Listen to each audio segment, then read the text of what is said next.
kid who's ever robbed somebody or that you hear about on the news is a bad person. I personally know that that is definitely not the case.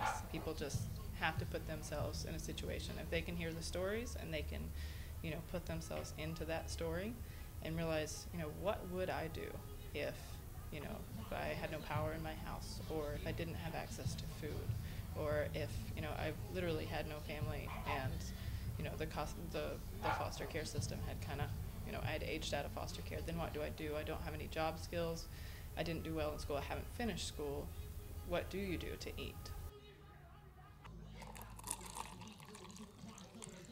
People need to realize that there's just there's something wrong with the system, and that these are good kids, and if they're given a chance, then they're going to do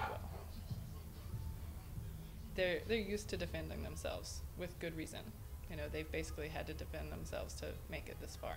So getting past that and realizing that you can trust somebody is a huge step, and sometimes it takes a while to make that step, and that's also where the staff has to keep their ego in check, because it may take a while for them to realize who you are and why you're here, and that they can trust you. Because honestly, some of these guys haven't had anybody to trust up until now. When all the social barriers are gone, and between the staff and the kids, and it's just, I'm a person and you're a person, and we're working together, and we're not running up against these ideas that we have about each other or anything like that, then I know that they're ready, to start learning how to do customer service, or learning how to do, just the basic job skills, showing up and caring about what you're doing.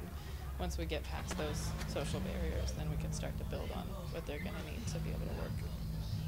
They're used to the system, they're used to being a number in a file, and they're sick of it. So I think that's why we end up with a lot of kids that haven't worked out other places, is because they're not a number in a file here. Places like this are really needed to catch the kids that fall through it, and give them a chance.